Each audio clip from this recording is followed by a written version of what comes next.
Okay. Hello everyone. This is the presenter. I'm going to present a dynamically latency-aware cache replacement policy (DLRP). This is summary.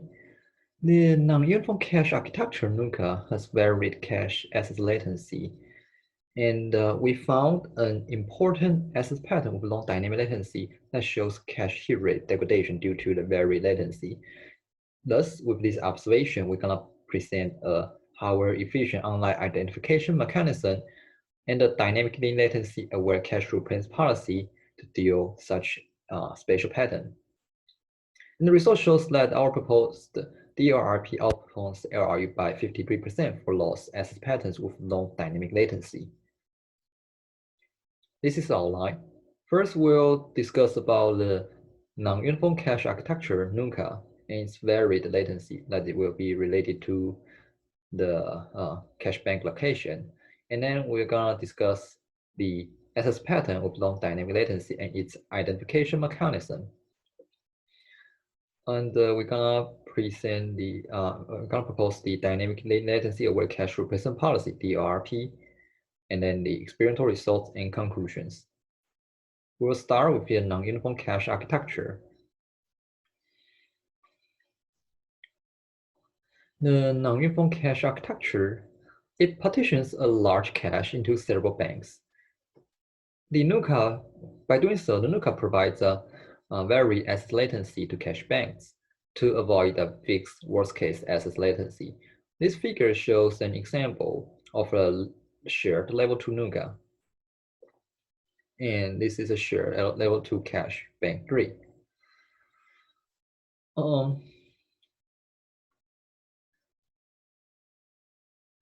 The NUCA features varied latency to different cache banks. For example, if a source core core 0 want to access the data in bank 0, then the data is next to the core 0, so it has a very short latency. If you want to access the data in bank 3, then it has to cross the network chip, so it has a longer latency. In this case, if you want to access the data in bank 15, then it has a longer latency.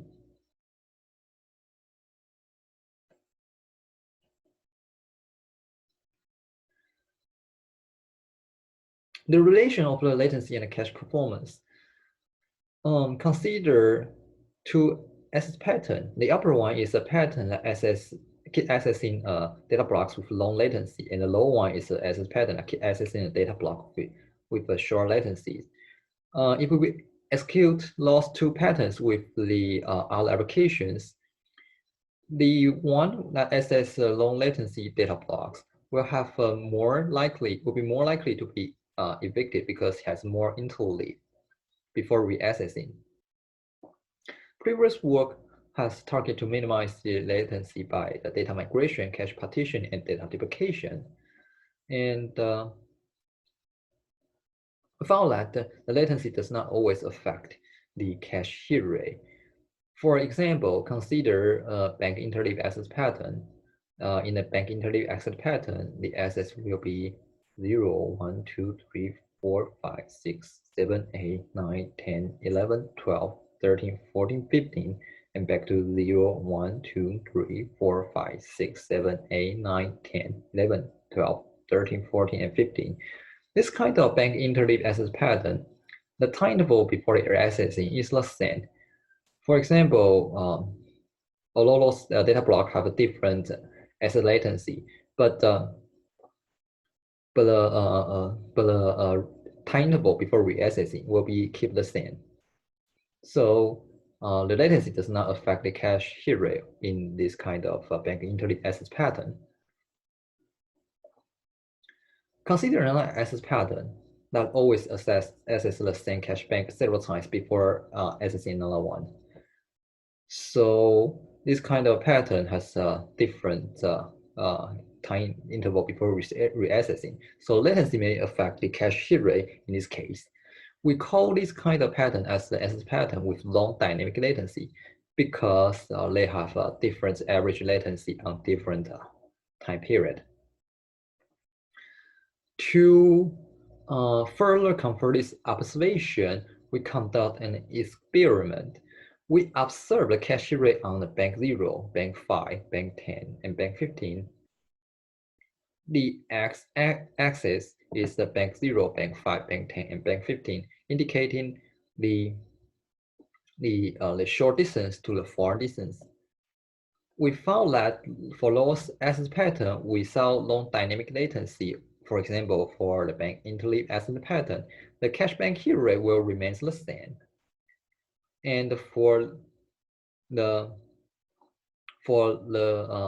pattern with long dynamic latency, the cache bank shows the performance degradation on those banks with long latency.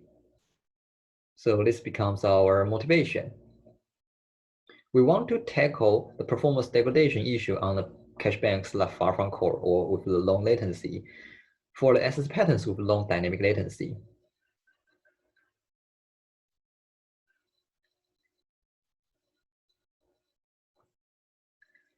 So the access latency, we're going to discuss the access pattern with long dynamic latency and its identification mechanism.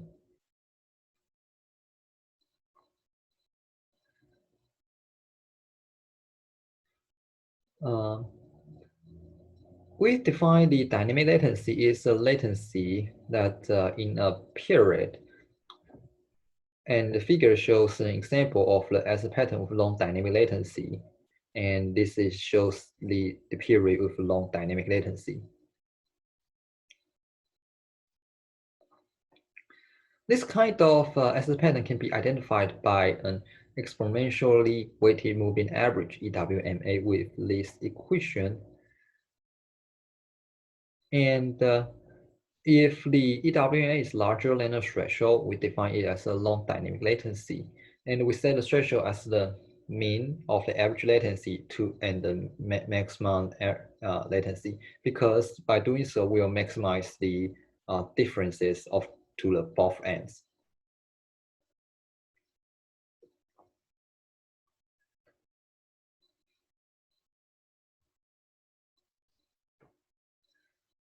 Okay, then we will talk about the dynamic latency aware cache replacement policy, DLRP.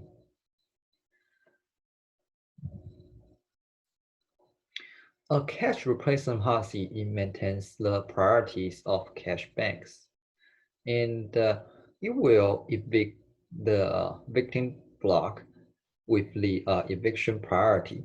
For example, this is an A-way cache set with storing the data block A0, A1, A2, A3, A4, A5, X6, and A7.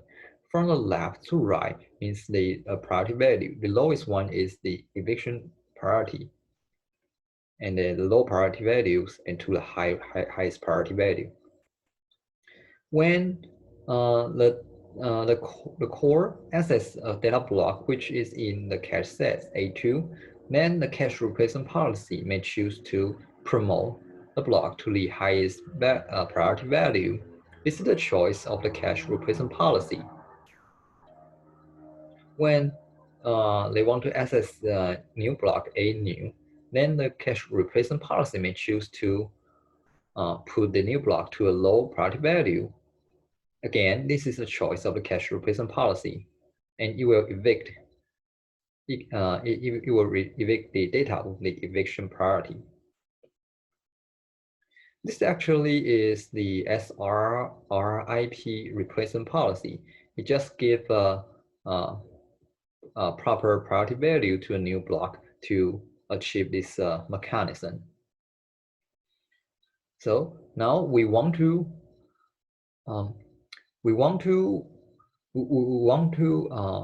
give a higher priority value to a long latency data block. We call it the dynamic link latency aware cache replacement policy, DLRP. It will compensate link latency effect by giving a higher priority value to long latency blocks. That is giving this priority value to the new blocks. We also use an animation to illustrate the mechanism. When the cores want to access data block A2, which is in the cassette, it is a cache hit. So the proposed DLRP will promote the data block to the highest priority value. The differences of the previous policy is to deal with the missed blocks. When accessing a block that is near to core, which means that it has a short latency, then the DLRP will put the new block to a low priority value and evict the block with eviction priority. When the core cache miss on the block that has a middle latency, then the DLRP will give it a higher priority value to compensate the link latency effect and also evict the data with the eviction priority. Lastly, if we want to access the data that it has a very long latency, then the DLRP may give it a highest priority value to compensate the link latency effect. Also, the eviction will be the block with eviction priority. To do so, it actually is very simple. Just give a proper priority value that consider the latency. We just give it another term, RRI latency, to consider this latency effect. How to calculate the RRI latency? We define the RRI latency is the additional interleave block caused by latency. For example, those are the two patterns with keep accessing the long latency blocks and keep accessing the short distance part block. The pattern keep accessing the long distance block will have two additional interleave block caused by latency. So in this case, the RI LIT is 2. To calculate this RI LIT, we need the inter RI, which is a number of interleave blocks from the other applications, and the inner RI, which is a number of interleave blocks from the same application. And lastly, it needs a reaccessing cycles, which is the elapsed cycles between two accesses to the same block. We've lost the 3 parameters. We can calculate the RI latency with this equation. Please forgive me that I skip the detail how to obtain those parameters, because we do have estimation on the hardware overhead that the result shows that the hardware overhead is relatively small and can efficiently obtain the those parameters to calculate the RI latency. So this is our proposed mechanism.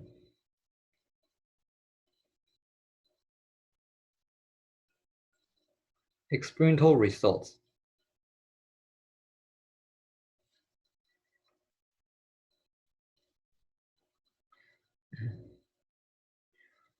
We select the 10 benchmark kernels from various areas, including the string copy in the standard library and random memory access, matrix multiplication chain order, and the image decompression, and the LR fractalization, also the 2-dimensional discrete convolution, and the matrix multiplication and matrix transposition.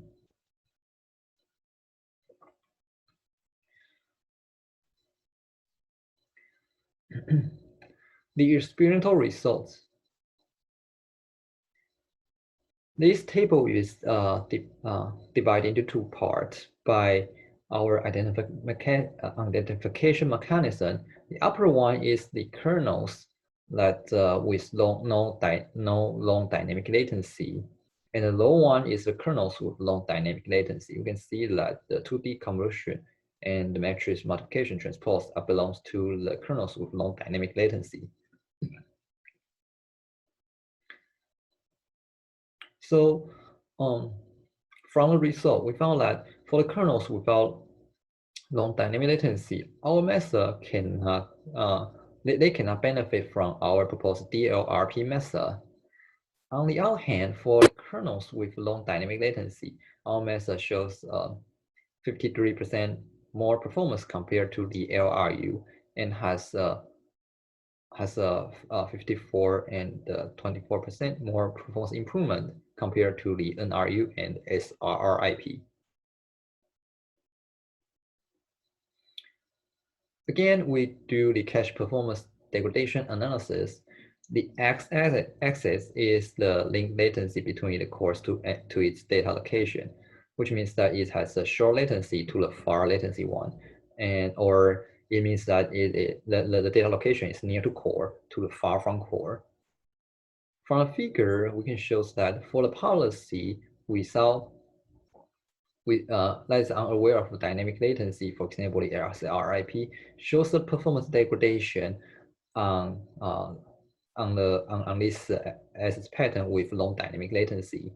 On the other hand, our method can maintain a same cache hit rate on this SS pattern with long dynamic latency.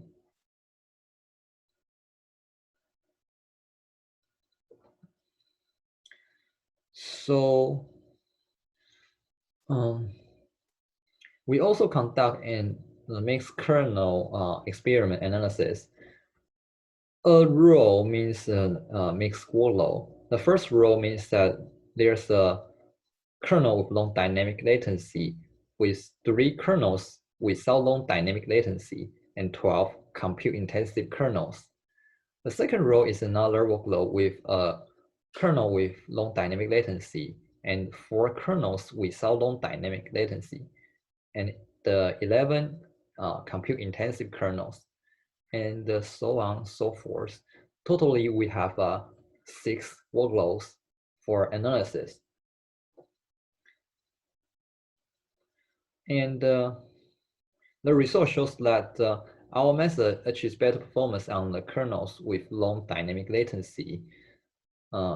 It has a massive improvement on those kernels with long dynamic latency, and relatively has small performance impact on the other kernels, including the kernels that without long dynamic latency, and the compute-intensive kernels got a small impacts here.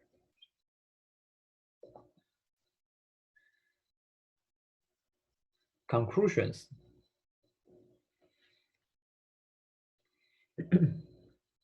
So the non-uniform cache architecture, NUCA, has varied cache access latency, and we found that the SS patterns with long dynamic latency shows hit rate degradation due to the varied latency.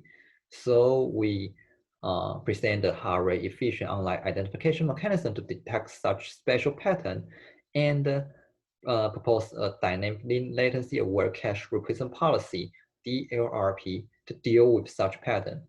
The result shows that our proposed DLRP outperforms LRU by 53% for lost access patterns with long dynamic latency. So this is my presentation. Thank you all for listening.